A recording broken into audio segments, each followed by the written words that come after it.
Hello students, मैं Reena ma'am. और जैसा कि मैंने आपको पिछले वीडियो में बताया था कि दो बैलों की कथा जिसके लेखक हैं प्रेमचंद, वो कहानी हमने पिछले वीडियो में पढ़ी, उसका सारांश मैंने आपको बताया और मैंने उसमें आपको अंत में बताया था कि इसके प्रश्नोत्तर का मैं वीडियो बनाऊंगी। तो इस वीडियो में हम उस पाठ के प्रश्नों का उत्तर आपको बताएंगे। अब मैं प्रश्न पढ़ रही हूँ और उसका उत्तर आपको बताऊंगी, समझने का प्रयास करिए। पहला प्रश्न है, कांजी हाउस में कैद पशुओं की हाजिरी की क्यों ली जाती होगी। ये अंदाज़ा लगाया गया कि ये क्यों ली जाती है, नहीं पूछ रहा क्वेश्चन, क्यों ली जाती होगी, ये आपको अपने अनुमान के आधार पर बताना है। अब इसके उत्तर में आप बताएंगे कि पशुओं की संख्या का ठीक ठाक पता चल सके, जैसा कि मैंने आपको पाठ के सारांश में भी ये बताया था। कोई पशु बीमार तो नहीं है, इसका पता लगाया जा सके। समूह में उत्पात मचाने वाले पशुओं की अलग व्यवस्था की जा सके और पशुओं की संख्या नीलामी के योग्य है या नहीं आदि की जानकारी के लिए कांजी हाउस में पशुओं की हाजिरी ली जाती होगी। दूसरा प्रश्न है, छोटी बच्ची को बैलों के प्रति प्रेम क्यों उमड़ आया। तो ये तो आपको भी समझ में आ गया होगा जब आपने सारांश सुना ही है, तो फिर भी मैं इसका उत्तर आपको बता देती हूँ। छोटी बच्ची को उसकी सौतेली माँ सताती थी। यहाँ गया हीरा मोती पर अत्याचार कर रहा था, यानी कि दोनों की परिस्थितियों में सिमिलैरिटी थी, समानता थी। ये मैंने आपको पाठ के सारांश में भी बताया था। छोटी बच्ची की माँ मर चुकी थी, उसे अपनों से बिछड़ने के दुख का ज्ञान था, इसलिए वो हीरा मोती के दुख को समझती थी।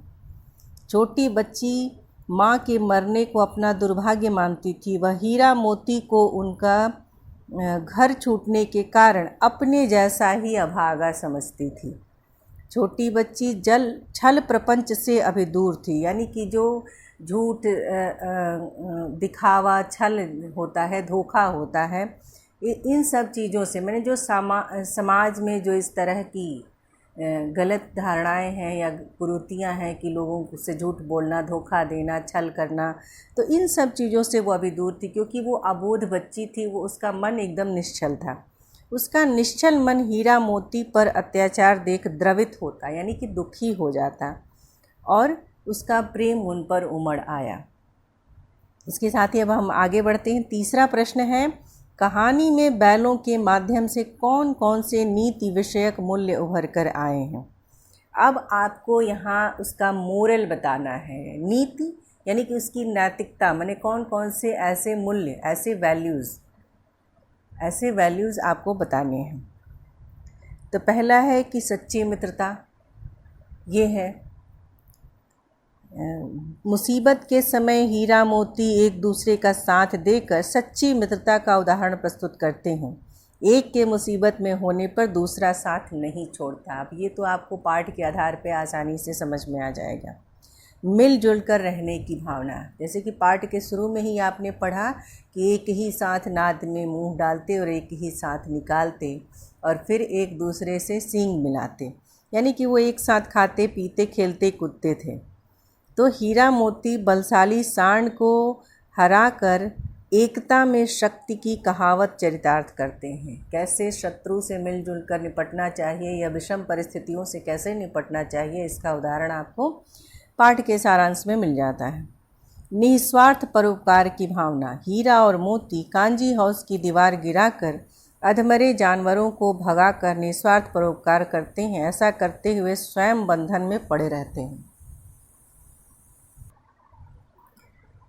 नारी जाति का सम्मान, हीरा और मोती का नारी का सम्मान करते हैं। वे छोटी बच्ची को सताने वाली उसकी सौतेली माँ के साथ बुरा व्यवहार नहीं करते।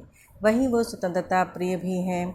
वो कांजी हाउस में स्वतंत्रता के लिए लगातार प्रयास करते हैं और धर्म परायणता भी है, क्योंकि हीरा मोती गया द्वारा पीटे जाने पर उसकी जान नहीं लेते। हीरा से मोती कहता है कि मुझे मारेगा तो मैं भी एक दो को गिरा दूंगा। तब हीरा कहता है कि नहीं, हमारी जाति का यह धर्म नहीं है। इसके साथ ही अगला प्रश्न सुनिए। प्रस्तुत कहानी में प्रेमचंद ने गधे की किन स्वभावगत विशेषताओं के आधार पर उसके प्रति रूढ़ अर्थ मूर्ख का प्रयोग न कर किसी नए अर्थ की ओर संकेत किया है। यानी कि गधे के साथ ये अर्थ जुड़ा हुआ है कि मूर्खता। यहाँ प्रेमचंद जी गधे को उसके स्वभाव के आधार पर मूर्खता का पर्याय समझा जाता है। इस पर प्रेमचंद जी का कहना है कि उसकी स्वाभाविक विशेषताओं, सरलता और सहनशीलता के आधार पर एक नए अर्थ की ओर हमारा ध्यान खींचने का प्रयास करते हैं। गधे में निहित गुणों के आधार पर लेखक ने उसकी तुलना ऋषि मुनियों से की है। सुख दुख, लाभ हानि तथा विपरीत परिस्थितियों में एक जैसा बने रहने के गुण के कारण लेखक ने उसके सरल और सहनशील होने की ओर संकेत किया है। इसके साथ ही अब 5वां प्रश्न देखिए कि किन घटनाओं से पता चलता है कि हीरा और मोती में गहरी दोस्ती थी। दो बैलों की कथा नामक पाठ में यह एक नहीं अनेक घटनाएं हैं जिससे पता चलता है कि हीरा मोती में गहरी मित्रता थी। हीरा और मोती एक दूसरे को चाट कर और सूंघ कर एक दूसरे के प्रति अपना प्रेम प्रकट करते हैं। हल में जोते जाते समय दोनों की यही कोशिश रहती थी कि ज़्यादा से ज़्यादा भार अपनी ओर ही रहे।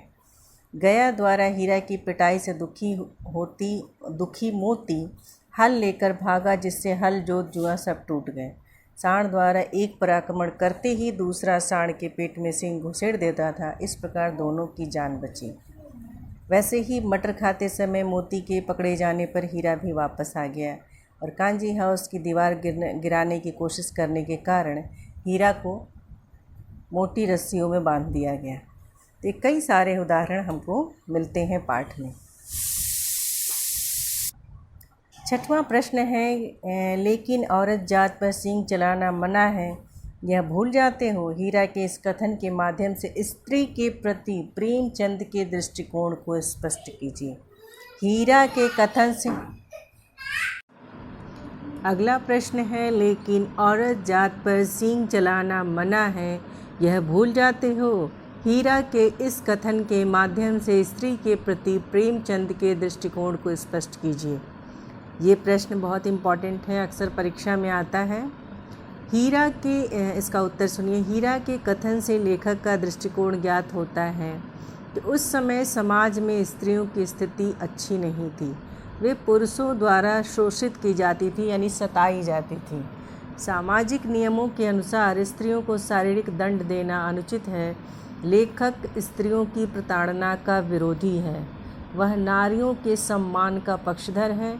वह स्त्रियों तथा पुरुषों की समानता का पक्षधर है, यानी कि वो दोनों को समाज में समान दर्जे का मानता है। 7वां प्रश्न है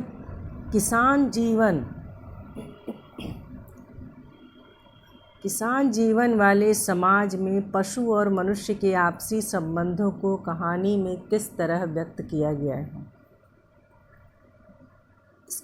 इसमें हमें ये उत्तर बताना है कि किसान के जीवन में पशु का क्या महत्व है, या किसान का जो ग्रामीण जीवन जो होता है उसमें पशुओं के साथ उनका कैसा संबंध होता है।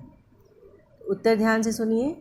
पशु आदिकाल से ही मनुष्यों के साथी रहे हैं। मनुष्य ने कभी उन्हें अपनी सुरक्षा के लिए पाला तो कभी आर्थिक लाभ के लिए।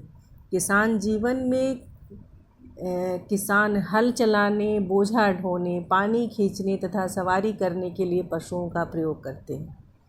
पशु भी अपने चारे के लिए मानव जाति पर निर्भर रहते हैं। कहानी में झूरी अपने बैलों से प्यार करता है तथा उनके खाने पीने का ध्यान रखता है। तभी वे हर मुसीबत में विजय पाते हुए प्रेम न करने वाले गया के घर से भागकर पुनः यानी कि फिर से झूरी के पास आ जाते हैं। 8वां प्रश्न सुनिए।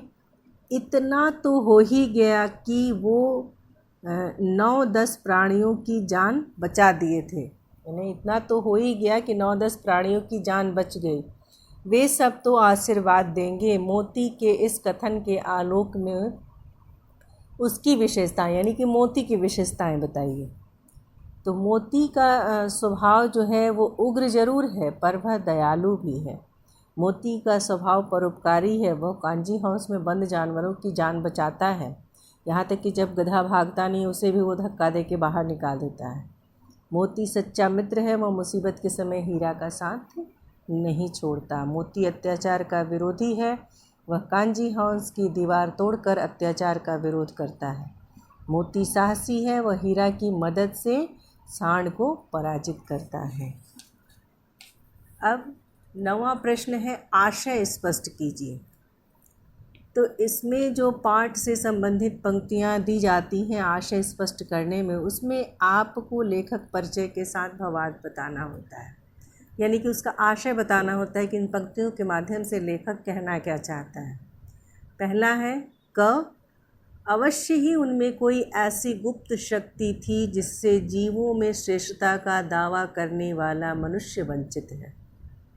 यहाँ हीरा और मोती गहरे मित्र थे, वे एक दूसरे से बिना कुछ कहे एक दूसरे के भावों को समझ जाते थे। उनके पास अवश्य कोई ऐसी शक्ति थी। तो लेखक इसका वर्णन करता है कि अवश्य कोई ऐसी शक्ति थी कि बिना कहे वो एक दूसरे की भावनाओं को समझ जाते थे। मनुष्य स्वयं को प्राणियों में श्रेष्ठ मानता है। माना जाता है ना कि पृथ्वी पर सभी जीवों में सबसे श्रेष्ठ जीव मनुष्य है, पर उसके पास ऐसी शक्ति नहीं, वह दूसरों के मनोभावों को समझ सके इतनी शक्ति उसके पास नहीं है। दूसरा है ख, उस एक रोटी से उनकी भूख तो क्या शांत होती, पर दोनों के हृदय को मानो भोजन मिल गया। गया के घर हीरा मोती को काम तो बहुत करना पड़ता था, पर उन्हें खाने में सूखा भूसा ही दिया जाता था। बैलों पर यह अत्याचार देख उसी घर की छोटी सी लड़की रात में उनको एक एक रोटी दे जाती थी। यद्यपि इससे उनकी भूख कम नहीं होती थी, लेकिन उस बच्ची का प्रेम और त्याग उनमें एक उत्साह तथा शक्ति का संचार कर देता था। उसी से उनका पेट भर जाता था और कहीं न कहीं वो अपने मालिक से दूर होने के कारण वो स्नेह से वंचित थे और स्नेह का उनके जीवन में अत्यधिक महत्व था। इसलिए वो उस बच्ची से स्नेह पाकर बहुत वहाँ अच्छा महसूस करते थे। वो जैसे लगता था कि उनकी आत्मा, उनका मन जो है वो तृप्त हो जाता था। तो इस एक रोटी से उनकी भूख भले न मिटे, लेकिन उनकी स्नेह की तृप्ति हो जाती थी। 10वां और आखिरी प्रश्न है इसमें, गया ने हीरा मोती को दोनों बार सूखा भूसा खाने के लिए दिया, क्योंकि अब आपको सही और गलत का बताना है। तो इसमें होगा ग, वह हीरा मोती के व्यवहार से बहुत दुखी था। इसके साथ ही ये इस पाठ का प्रश्नोत्तर समाप्त होता है। अगर पाठ का सारांश आप ध्यान से समझेंगे तो पाठ से संबंधित प्रश्नों का उत्तर आसानी से दे सकेंगे। इसके साथ ही ये वीडियो भी समाप्त होता है। अगर आपको कुछ प्रश्न पूछने हैं, आपको कोई डाउट क्लियर करना है, तो आप कमेंट बॉक्स में कमेंट करके पूछ सकते हैं। और अगर आपको, मुझे आशा है कि उत्तर आपको समझ में आ गए होंगे। इसके साथ ही ये भी वीडियो समाप्त होता है। That's all, thank you.